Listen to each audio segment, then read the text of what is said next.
Okay, Oh, what? or Welcome back, my friends. We're going to continue the story we got cut off from in the beginning, and I apologize. We lost the video and the audio had to be edited back together because this was our first attempt at a conversation. So you were weaving an incredibly fascinating, like I was enthralled by the story. That's why I'm not willing to sacrifice that audio. I'm gonna go back and I'm gonna chop it up and make it into something because it was honestly an incredibly fascinating story. And you told it so passionately. I was like moved by the emotion of it. And I don't know if that's gonna be easy to recreate. And I also think it's fundamental to the story going forward. So we'll figure out a way to get that audio, but just building upon the foundation as if we already had. Do you remember the last thing we were talking about? Oh yeah, exactly. I returned from Burning Man after experiencing DMT for the first time and meeting what I call the sacred flame, which was that entity whose face formed from the fire, and that I had been battling this what I saw and experienced as a demonic entity. 1 second.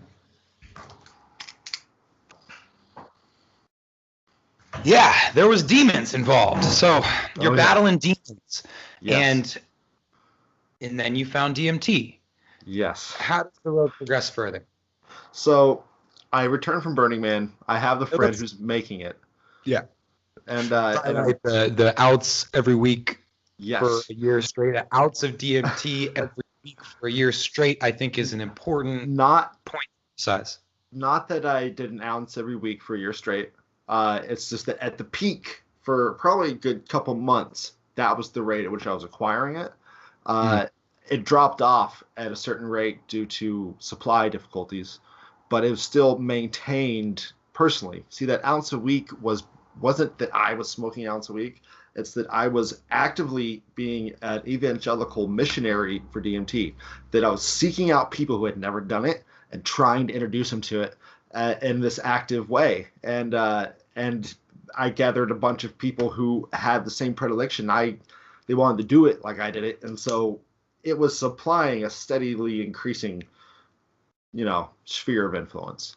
I don't know if I could run through an ounce a week personally, but I certainly have run through a half ounce a week personally at times in the past. But anyway, so I come back, and so let me set the stage of the property that I was occupying up in Konkow. Konkow is situated upon the Maidu Trail of Tears, which is a secondary of the Cherokee Trail of Tears in terms of like the historical procession of relocation and murder of indigenous people. And so that trails through the Sierra Nevadas, and literally there's just sites of massacres all throughout Konkow. And like on our property alone, like during this time, it's very odd, these artifacts started to appear.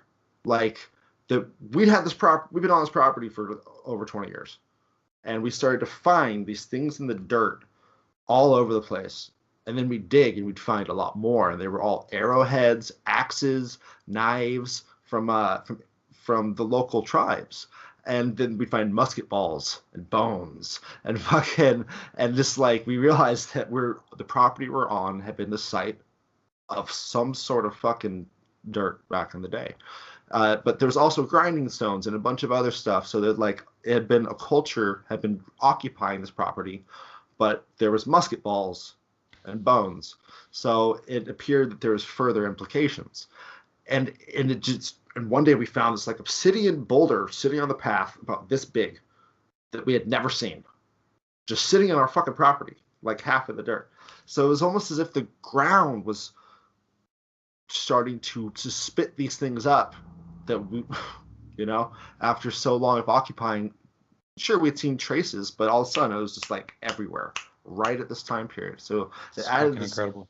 It was very interesting. And so, but this property had burned down as well, probably 6-7 years prior. And so it had grown back in the scrub brush. So it's not that I'm on the DMT and the ground just spitting this stuff at me. These are things that are happening over progression of time that involve other people as well. So it's something that I'm going through this transformation while this other ongoing transformation is occurring that involves my brother who I occupy the property with. And so it's this emergent, this radical increase in synchronicities.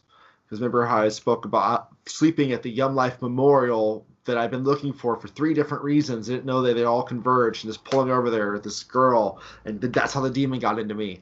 That it was just like these series of insane synchronicities that for a good 8 months of my life just poured onto me. So this property, it had burned. But even prior to it burning, having grown up there, there is a dark, magical aura to Konkow that's just inundated in the place. There was this old growth, like forest structure that was just very sinister in a certain light. And where Konkow occupies this basin at about 2,800 feet at the very top of this peak of this ridge. And so when the winds, is Northern California. Yes, right? Northern California.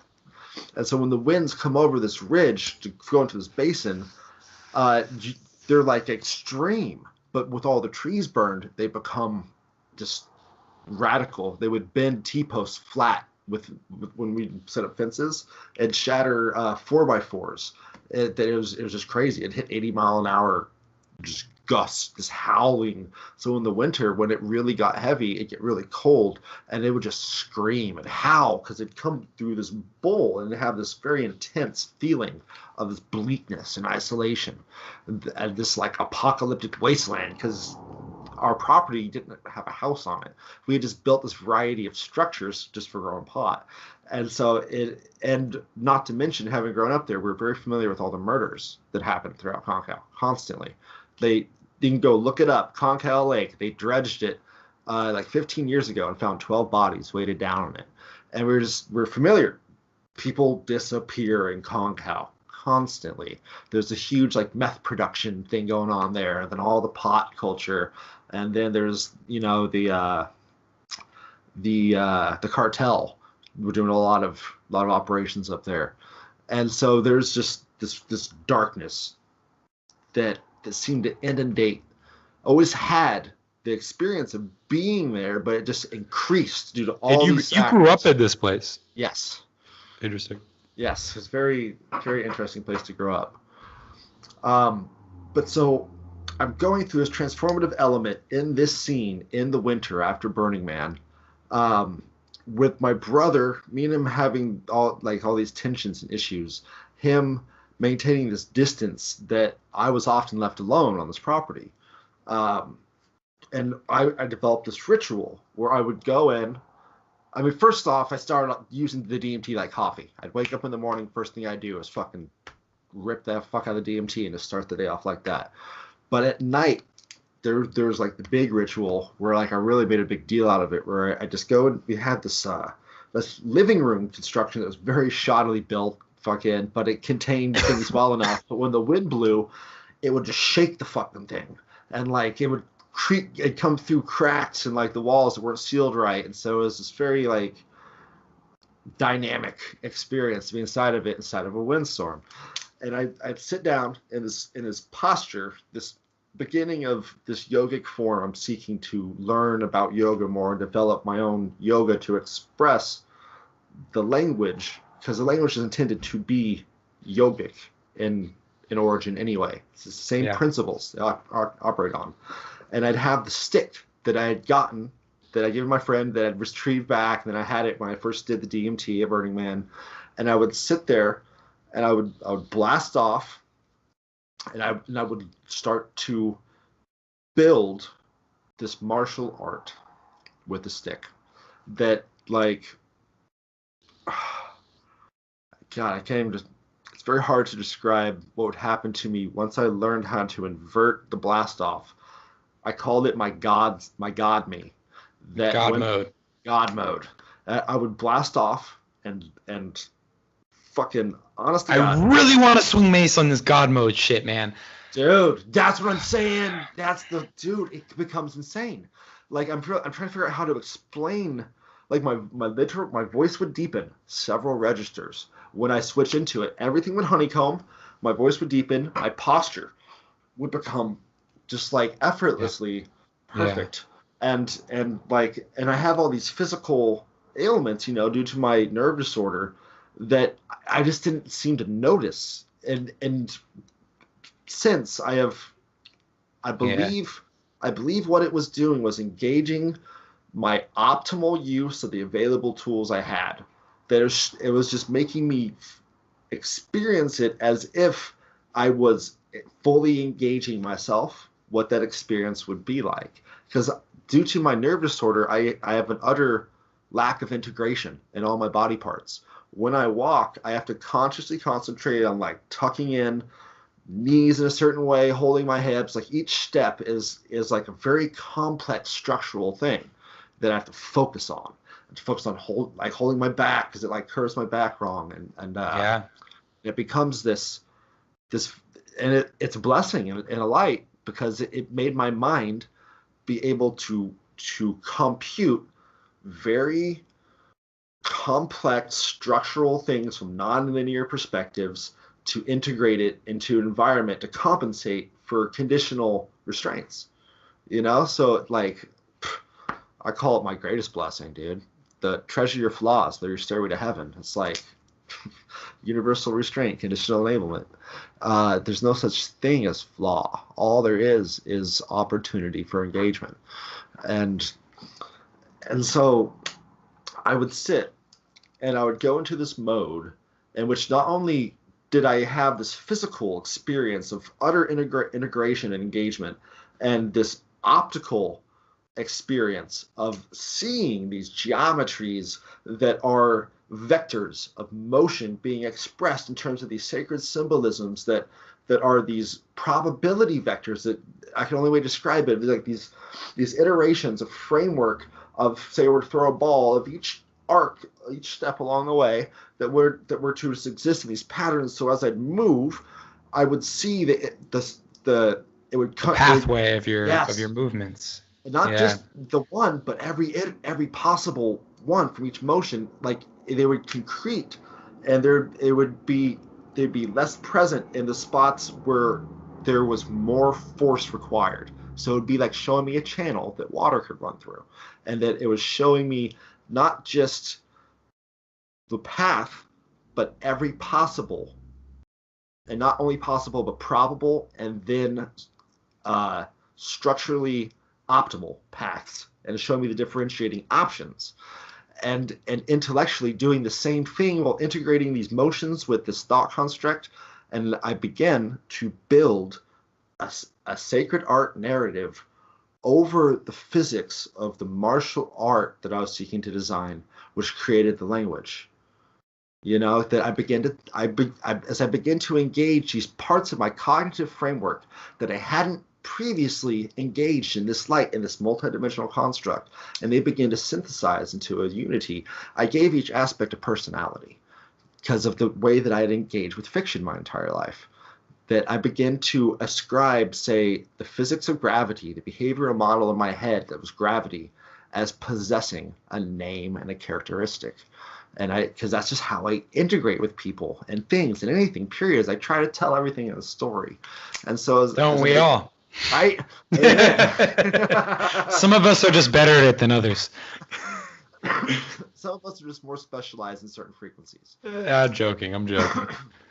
But, well, I don't disagree, but good, yeah, I hear you. What is better? Who can say? I don't know nothing. I don't know nothing about nothing, but I love hearing you talk. I know that. Thank you. That what is better question. I want to address that at some point. Oh yeah, that's important because you're talking about force pathways in a channel that would in some degree determine a betterness, a shortest path. That's the whole concept we're talking about here. And unless did you have okay, I don't want to interrupt you if you were taking this story further, but at this point I would like to interject and just tell a little bit more about our shared context and some things I know about you that anybody who's listening to this might not know. So when I came to visit Reed, and my part might have been left out of the story because I'm probably going to edit that out, but Reed reached out to me on Facebook one day, just randomly saying, have you ever smoked DMT? And previously we were part of a poetry collective together up in Tico, hadn't talked for a long time, went up to visit Reed. And while I was there, I really wanted to understand, right? I'm an open guy, and you seem really interesting, and you recommended this book. The Darkness That Comes Before from the Prince of Nothing series. And, you said rape aliens. And you said, you really want to understand, read that book, and there's rape aliens. And I'm like, all right, I'll give it a try. And I'm not going to lie. The first book in that series, there was times when I was like, this is kind of long, it's kind of dragged out. It wasn't really getting to me. But as that story began to build, and I read 7 books worth of this perspective that you turned me on to, it became, I have to say, one of the most influential perspectives I've ever absorbed, and has shown me, that work of fiction has shown me more truth than probably any other single source. And it's just fascinating. It's a fascinating piece of context that we share, because I felt like I understood you a lot more. I understood a lot more the perspective you must be looking through in terms when you're blasting off and when you're talking about the shortest path. Like, these things you're describing, like, they make so much more sense in the context of this character. And how would you do you have in you the articulation to describe what a Dunyan, or however you say it, Dunyan is? Dunyan? Dunyan. So there's in this book series, there's a series of warrior monks called the Dunyan or something like that. Yeah. Could you describe what they are? Because I don't know if I can. All right, so I'm gonna give it a shot. Try. Put it into a framework for this. Together. But just to be me, I have to throw out there that this fire logic and the art of godhood, this course I speak of, is specifically geared and engineered to be what I am claiming is the route to becoming the real-time version of this thing. Yeah. That's an important thing to put into place. But then, like, there's also scary elements to this archetype that you're trending us towards, which makes me question everything I think I know about everything. This book is a revelation. I can't recommend it enough. The Prince of Nothing. Yeah. The Darkness That Comes Before. Everyone should go read that shit. You will not know what is real anymore. Well, you'll understand a lot more. So the Dunyan, though, I was going to try and say what I think they are. Please. They are what you would be if you were born into a social structure that so understood cognitive development to the extremity of its use as a science and art that they then conditioned you into existing perpetually in the most extreme synthesis of every single aspect of your being, and to so be able to use physics as tools of leverage intellectually that you can extend your predictive model and ability to force induce to such an extremity that it would appear as if it were magic. But it was just a matter of conditioning the optimal cognitive development without having any static that gets in the way. Okay, but then when you have to bring up the element that this motherfucker does some pretty crazy shit too. Well, yeah. And some of it makes you repelled. Like, if you got to have some heart in you, some humanity that just is like, ugh, to some of the stuff that he does. And it makes you, parts? Like, what's the Ponya or whatever the fuck his name is? Proteus, yeah. When he makes Proteus lead him across the deserts, and he abandons him, like, blames him, and turns them into fucking, like, meat-eating cannibals and that sort of shit. I mean, there's a few things that he does that are, like, pretty goddamn, like, you question his whole, like, what is his higher order? Like, what is ruling this being? Like, what is the highest synthesis of him? And it doesn't seem to be love. Like, it seems to be an imposition of will that the book hasn't yet revealed the truth of yet. I believe that the archetype for this specific character, who amongst the Dunyan, those ultimate expressions of human beings, he is the ultimate expression of them. So he explains it in this light that to take control of the sphere of influence of someone to the point to where they believe they are utterly engaging in truth, but you are using them as a tool that must sin and must commit these grievous acts in order to fucking accomplish the goal that he is assuming the sin for all of them via having indoctrinated them into his will. No, because they still go to hell. I know. So no, he's a demon. He wants their soul. He's evil. Don't you see it, Reed? Well, but here's the thing so what Fire Logic, my claim that what I can do with Fire Logic, not Fire Logic itself, what I can do is that I claim that I can translate these sacred symbolisms. Yeah. That R. Scott Baker utilizes all the same mechanics that the Bible does to tell a compelling story. Yeah. And that we can just go in, and that like hell, as per what the tool tells me, refers to what I call the sacred fucking flame, which is the perpetual motion of everything, and this energy and this exchange of energy into a +1 development of expansion, and that the sacred flame is the perpetuity of change. And novelty. So God, what's up? Novelty. Yeah. Yes.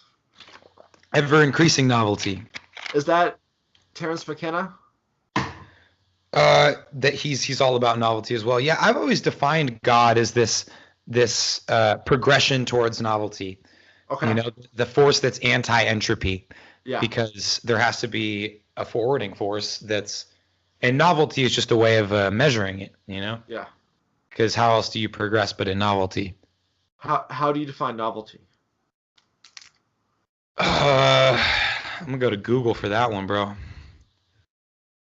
Because I am stoned. Well, I mean, I have a definition of novelty. I'm wondering how you define it. The quality of being new, original, or unusual. I think of complexity. Okay. Novelty is complexity. Yes. Okay. Yeah. So coincidentally, what you just said is also called the Tetragrammatron. By the Gnostics and the Kabbalah and all that, and it's Yad-He-Vad-He, Yahweh. It's a 4-step creative principle that they attribute to the divine creative principle, which is a 4-stage developmental process that goes from fire, water, air, earth, and shows the concretion of being from subconscious to thought form to actionable plan to action, and is just this archetypal structure of how order emerges and everything. And that's also... What's that? What's with the fingers? That's the conjugations of the words. Break it down for me. So each finger has its own element and meaning: logic, fire, water, theory, air, symbolism, earth, application. But they synthesize into higher degrees of themselves. So this is a water sign, but it's got an earth as the lesser force building the construct of it. And this is what is done in the structure for communicating science, essentially.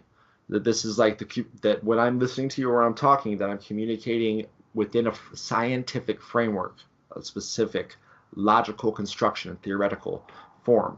When I'm doing this, because these say surrender and these say greater force, and that's a surrender. So this is some surrendering internally.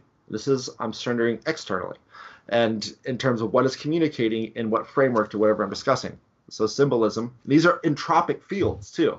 So when you're showing ordered sets of entropy, you're starting with just the thing itself, the singularity, and then you're showing a balanced equilibrium distributed between emptiness, and then you're showing the impossibility of an immutable construct which has entropy divided like that, because you never have a room with half air, half nothing. It always attains equilibrium, which is the 4th stage fucking of the Yad-He-Vad-He, which is... So wait, did you make up this hand shit? Yes. Okay. Everything that I came up with, I developed independent of what I'm telling you about the Tetragrammatron. I did this using my own means and discovered after the fact that there was this perfect perfect correspondence, correlation. I mean, you're connecting with the all. It's like it's out there. Someone must say you Truth is can't be the truth. only truth is No, truth. everyone And sees it all the in its time. many forms. It's in front of everyone. No one has special access to it. It's Well, if you have an ounce of DMT, I'd say you might have some special access. Fair enough. So, where were we going with this part of the conversation? I don't know. We were talking about the dunya. It doesn't really matter, man. Okay. I like the story. Let's go back to the story. So where were we at? You were practicing this martial art. Yeah. And that's where the fire logic first started to come into. You're in the shaky wind howling shack with your fucking stick, which you need to bring so people see this one day, and you could physically like spin the stick around a little bit. Right now, it's all good. I lost that one, but this is the one. This is one of the ones. It's the one you're using right now. That's pretty cool. Hand, sick. Yeah. But yeah, so I'm sitting there and I'm integrating all these different frameworks of cognitive engagement into this singular expression, not even realizing this is what I'm doing. It's just what I'm doing, because I'm just, it's when I would blast off, that's what I would want to do. And there were these occurrences where it's like I was having this conversation that I wasn't talking, but something was talking to me. And so I would do a specific motion, and it was like a hand would come down and physically say, no, move this structure here, stand up straighter here, engage your hip here. Now repeat that. And I'd repeat it, and it'd work way better. And I'm like, oh my God. And it was just like this progression of I was like something was watching me, letting me learn as if I was a child. But the moment I started structurally building into something that was unstable, it would correct me and guide me back on course. And it was really crazy. And as I was going through this progression, I was dealing with the demon at the same time. That the demon always existed right at the edge of the fire's light. And I could always just barely see it. Like I could totally make out the outline of it from time to time. Or one specific time when I was doing the ritualized beginning of the night, because every beginning of the night I had to light the fire, light the sacred flame, so I can go do my ritual duties, which I'll get into that in a second. But this one time I was sitting and I was facing the wall, and the door to outside was off to my right, and it has a glass window in it. And I'm doing my thing, and I just noticed it. I see it in the window directly, and just grinning with his teeth, going, just like. But the moment I focus on it, it disappear. The moment I go back peripherally, it just be there. And so I just started just doing the motions faster and harder, and straightening my spine and committing. And in that motion I stepped up a dimension of my ability to communicate force, because all of a sudden I could engage much more forcefully and fluidly than I had before, because I was dealing with this fear that it was this moment of no, of this like a complete no to the fear, that all of a sudden it stepped me up. And this one retained after the DMT went away. This time I had a structural cognitive thing in me that allowed me to communicate force at this. I was like this huge intuitive leap that just was and weird. When you say communicate force, what do you mean? I mean my ability to swing this and to induct power into whatever I hit. That before I was doing it in this very what I call water theory, this symbolic structure, that this was a step up into the next domain of applying force combatively. That I was swinging at what I thought was my greatest force before, but I was doing there were structural misalignments in me that wasn't right, because of my lack of willingness to commit in certain ways. And so in that experience, it was like that lack of willingness to commit went away, evaporated, because I confronted the fear in that light, and I wouldn't let it stare me down. I was just like, no, And that's so crazy, man. And you felt this physically in your body as well. Yes, for sure. So what was the physical difference following this level up? Well, it was a noticing of a way that I wasn't engaging my spine in Yeah. the way that I needed to. That I was sitting there, I was focusing on the way my arms were moving, but not the way my shoulders and my back were moving. You know? And so let me talk a little bit about this, because this is an area that I'm like really passionate about, which is bioenergetics and the way that trauma stores into the musculature. Like, it's really fucking fascinating, man, how you can have these transformative experiences and there's an element of movement involved with it. And through the movement and the heightened state, you can face a trauma physically and physically move through a previous emotional scarring. And the scarring that, because here's what I say, when you have a physical reaction to something, when you're afraid and you want to react and you hold it in and you don't let that internal reaction out because of whatever narrative you have that says that's not okay or stand tall or whatever, that holds in your musculature. Like, your body has a physical holding when you have that mental holding in your brain. And I think over time that develops trauma. And that's a theory of bioenergetics. And I do all this crazy fucking shaking and breathing because it's supposed to unlock that shit. But I'd imagine on DMT, you're doing this move and you're doing this swinging and you're facing this fucking trauma on like a deep, deep conscious level. Like, you're getting deep in there, and at the same time you're getting deep in the body, and that you can make this like snap breakthrough and healing and level up just as it's such a beautiful affirmation of the potential of peak XP. What I'm chasing on my end. Like, I know there's so much power. There's so much power. Amen. It's beautiful. So you leveled up. What's that? Oh, leveled up. Yeah. That became a factor of existence that, like, that. What was life post level up like? We'll go into the thing with the leveling up is that it never stops. True. Vita brevis it's kind of hard for me to even see which way I'm putting it. Whatever. Vita brevis, ars long. It means life is short, art is long. The only limit to learning is death. So this means that mastery does not exist in the middle. There's no such thing as having attained a place of mastery to where you can exist in stasis. There's no middle ground. If you're not using it, you're losing it. And so I forget where I was going with that. But you leveled up. Yeah. My discovery in the truth of this, what I had in my body that I didn't fully even understand prior to that because I wasn't engaging it, is that growth is perpetual, that force never stops communicating. And after that level, I'd already had what we're calling level up several times at that point, but after that major one, they came faster and they came in different ways. And it became in this way of me literally looking at like an RPG of like these levels up, because they would occur and I would feel them as a structural shift, whether it was in my body, in my intellect, or in my emotions. And I would totally feel it. And I would sometimes, when I would complete what I called archetypal, more major dimensional constructs of cognitive awakening, so to say, that it was this very physical, visceral sensation of coming really high speeds into the back of my body. Like I just closed this big circle. You know, I was like, oh, wow, okay.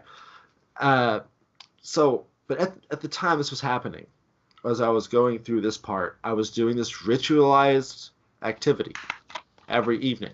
And this is how what I call the Guardians of the Sacred Flame were born. I would blast off on the DMT, go to the Sacred Valley, and I would go and I would patrol the edge of the darkness on my property. As I explained, it was in this very like dark, imposing environment. And we were on 5 acres, and we were occupying about an acre of it. And so all the lights in the compound were lit up for that acre. But for the other 4, it was just darkness and the howling wind and a bunch of pot and possibly who knows fucking what sort of people. Because I got stories about that too. But so I would go walk it.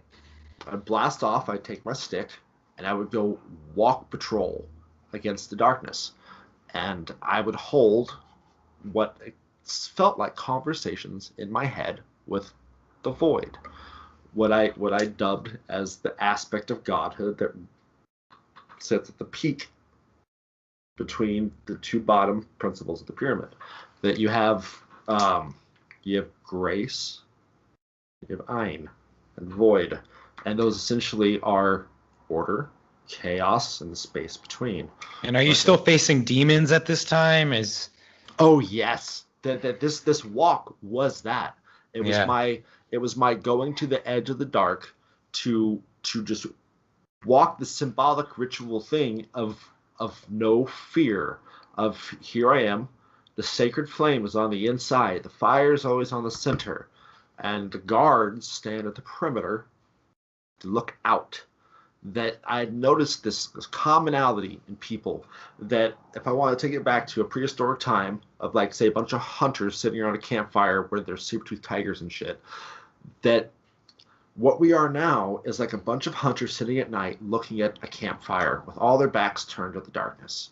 And it feels like that in our society, that everyone turns towards the warmth and towards the light, and no one really looks out to the dark to see the real threats that are facing us. Like, a lot of people see them, but granted, it's a steady increasing tide of who are dealing with it. But in terms of action, I just see very little. And so it was me creating the symbolic ritualization inside of me of service, of a symbolized ritual of surrender to a divine principle, in which I saw that life is war.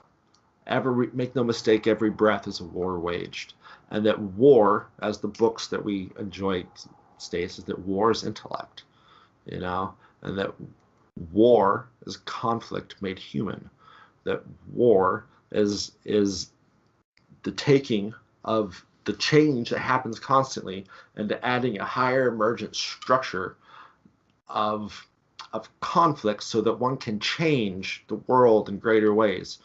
But I realized there was a misapplication of war, that I could see that a behavioral model for a being is a moral code. They're the same thing. It's a series of behavioral imperatives that say, do this, don't do that. So that's what our consciousness is. It's a moral code, essentially. That's what a moral code is, an analog for this. And that it was mirroring a moral code of the universe, a behavioral model of everything else. And I could see how there were certain behaviors here that were inverted here, such as war. And I realized that what I referred to as the behavioral model of God, quote unquote, was the peaceful warrior. That which is weaponized, but doesn't use it unless certain very specific conditions are satisfied. And that this was something that I didn't understand why, but understood I needed to start conditioning into myself, was this concept of center and boundary, and to have a firm center, flexible boundary, and that one could induce firmness where needed into the boundary. And for some reason, I felt they had to turn it into a behavioral pattern that had a further, like, mystical element attached to it. And as I did this, I would walk, I would practice the stick, I would practice walking, because a particular result of my nerve disorder is I'm 100% drop foot. And so my feet just dangle at the end of my legs. When I walk, I have to really concentrate on not using my center, on lifting my knees, curving my back in this weird way. But when I was in this state, I could induce a further coordination I had never had. So I would make sure to work out when I was in a state, work my ass off, so that afterwards I would retain the physical memory. Like, okay, cool. So this way I'm going to start coordinating myself into this more synthesized being, which worked. It's working now better than it did then, because at the time I was not in a very healthy mind state still, but it does work. It's remarkable. I know, man. I want to get some DMT so goddamn bad. Word. Anyway. But continue. So I was chasing this expression of this thing I keep referring to. I call it the law of two constants. And I couldn't figure out what it was or how to express it, just that I was chasing it, that there was this spark in me. And I was doing all these ritualized behaviors and going through all these things and for the purpose of discovering what this was. I remember very vividly, I was sitting in that living room thing I was talking about. I wasn't sitting, I was standing. I was doing the stick, and I was running through these theorems in my head, and it's crazy because how I experienced it was like this arrow that had been shot from the past, fired, this burning arrow that shot straight at me to hit me right in the fucking forehead from the past, from the moment I was sitting in that same room and I found out my friends had died, because it was the same room I was in. I was standing in pretty much the same spot I was at the computer to find that out. Here at this point that was like literally a year later, and that there's all these windows that closed. That one window would close like this, the next window would close like this, and there were these frames of choices and moments, and it was like this arrow had been fired all the way up, and right when the arrow hit me in the head, the phrase "the law of two constants" entered my mind, and this is one of the many areas where skepticism is healthy. All I can tell is my experience, but it is what it is.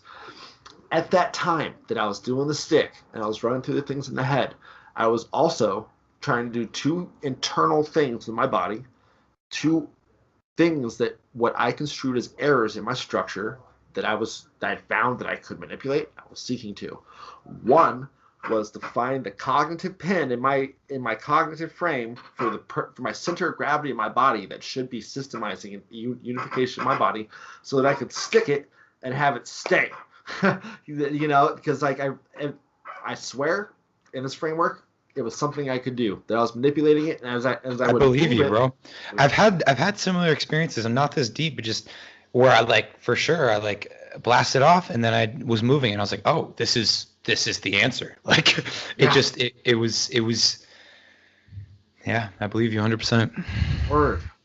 But like this thing with the center was that as I imagine me drawn two-dimensional on a wall, and there's a little dot that represents the center of my cohesion for my body, that as I would consciously move it in my mind, as I was walking like in circles doing the stick thing, my gait would change. As I'm just consciously moving it, not like I was realizing just how to integrate object and subject in this light without necessarily having to go through as much of the conditioning motions. Like all the way I could say that I have never been able to replicate it, but that's what the experience was like. Well, at the same time, this has come back too many times, but there's a bone in my throat that from the age of like 15 until this time clicked a little bit when I swallowed. That it felt like this little bone, like right here in my vocal, that felt like it was slightly out of alignment and would rub against another bone. And so when I'd swallow, it would kind of click, and it drove me insane, but I had to get used to it. But when I'd blast off, it would become more predominant. I would notice it more. And I found that when I was in this state, that I could move it. Because like I said, that when I would blast off enter God mode, my voice would drop several registers. It would get really deep. And that's as I was moving this bone around and talking this shit out loud to myself, because I found that by conversing to myself out loud, this became this feedback thing of observe what's said, analyze, break it down, just repeat it, that my voice, while I was moving the position of my body and my structure was changing, I was moving this bone around, my voice was and it was changed like buzz, and these frequencies and these harmonics would emerge as I moved the bone. But right at that moment that I realized the thing, it was like the arrow came out of fucking nowhere. Bow! Law of two constants. And then I skipped a step, and the bone, this is experience, clicked on another bone, and I crunched. And then I couldn't breathe. And I started suffocating.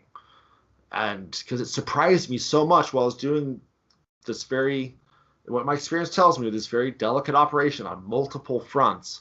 And it just the realization of the phrase, the law of two constants, and all the things that follow it, just threw me off step, boom, boom, and I died. And I sit there and I couldn't breathe, and consciousness began to, I guess, say fray at the edges. It just like tatters. I was blasted off at the time. You know what I mean? So who knows? But my experience tells me that's exactly what happened. And then I woke up, like an hour or something later, and I was fucked up, like really bad. Physically, just felt horribly ill. My throat just felt really, it was like raw, and then like for a week, I was very, very bedridden. Just felt like I could die at any time. You know, I wasn't smoking DMT. I wasn't smoking shit. I was just laying around. It's like, fuck, I could die at any moment. I'm really in a bad spot. But then something, after about a week, occurred. Something just struck me. It's like, go smoke DMT right now. And I was like, okay. Because I recognized it as the voice that would correct me at times. You know, it would guide me. I just recognized it as that. I was like, okay. So I go into the room, and it's like, and I rip it, boom, get going, and it's like, all right, now lay down. So I lay down, and it's like, now, when you swallow all the way. Because like by laying down, I lined up my neck in a specific way, so that I didn't usually do and still struggle with, to where it made my spine straighter. And then when I swallowed like that, I realized that my entire life I hadn't been swallowing all the way. I had been swallowing just enough to start the motion, the auto motion, and then I wasn't gulping ever. And then when I swallowed, it was like a pin had been dropped through my head. Because this whole week, I felt really fucked up in my center because I was trying to do that thing with my center of gravity, and it felt like my guts were fucked up and like everything was out of order. It was like a pin just dropped. I went, and it was right to the center, and everything just locked in. And I felt. You gotta be careful, man, when you're playing with higher dimensional realignment. Like it's hardcore magic you're working, my friend, and there can be serious repercussions if you trip. You know, and it's a good thing. I mean, it would be a good thing to I feel like to practice. I mean, I don't know. I'm just speaking, but I'm imagining the potential of doing these sorts of things under more controlled conditions with like practitioners who have studied this for many years, and the potential of what you could do. But you're an explorer, well, venturing out into new terrain. Here's the thing that like what we just described there was laid out.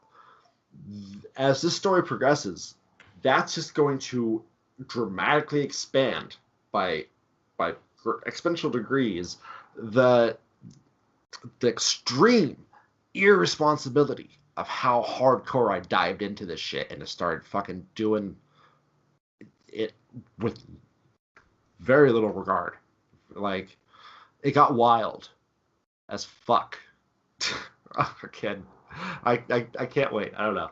And if you guys want to hear the rest of that, tune in for the next episode.